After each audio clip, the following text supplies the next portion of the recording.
সকালে ঘুম থেকে উঠেই প্রথম টেনশন থাকে সকালের নাস্তায় কি তৈরি করব। চলুন তাহলে শুরু করি। বরবটি আর আলু কুচিয়ে নিলাম, এটা দিয়েই একটা ভাজি তৈরি করব। ধুয়ে রাখলাম এক পাশে, ঘরে ছিল মিষ্টি কুমড়া, সিদ্ধ করতে দিয়ে দিলাম। এবার আলু আর বরবটিটা প্রথমে ভাজি করে নিব।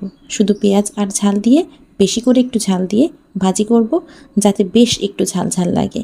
লবণ হলুদ দিয়ে দিলাম, বেশ ভাজি হয়ে গেছে, এক পাশে রেখে দিয়ে এবার ডিমটা ভাজি করে নিব। ওই যে পেঁয়াজ আর ঝাল দিয়ে একটু বললাম ঝাল ঝাল করে করব, এজন্য সব কিছু দিয়ে আজকে ঝাল একটু বেশি দিয়েছি।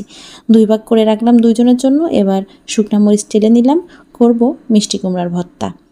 মিষ্টি কুমড়ার ভর্তাটা যে এত মজা হয়, আর মিষ্টি কুমড়া যদি একদম মিহি হয় তাহলে কিন্তু ভর্তাটা খেতে বেশ লাগে।